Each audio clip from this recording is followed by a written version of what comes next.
నిహారి గారు, ఐఎమ్ వెంకట్ 10 అండి. హలో అండి.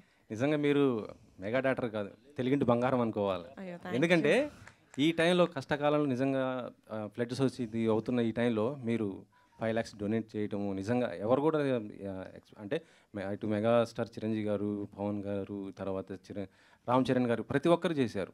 మీరు కూడా మీ అంత బాధ్యత నిర్వహించారు. నిజంగా గ్రేట్ అండి.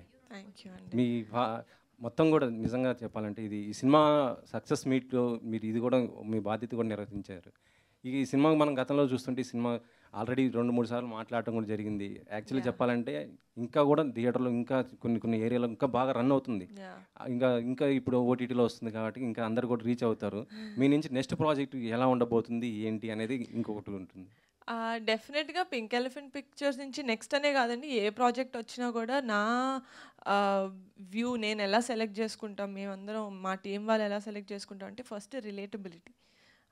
నాకు తెలిసి ఓవర్ ద టాప్ ఉన్న ఫిల్మ్స్ కూడా చాలామంది యాక్సెప్ట్ చేస్తారు. ఇప్పుడు మన RRR, KGF లాంటి సినిమాలు మనం వాళ్ళతోటి రిలేట్ చేసుకోకపోయినా అదొక వండర్ వరల్డ్ లాగా ఉంటుంది కాబట్టి మనం అలాంటి మూవీస్ ఎంకరేజ్ చేస్తాం. బట్ నిజంగానే మనల్ని మనం స్క్రీన్ మీద చూసుకునే అలాంటి సినిమాలంటే నాకు మెయిన్లీ చాలా ఇష్టం.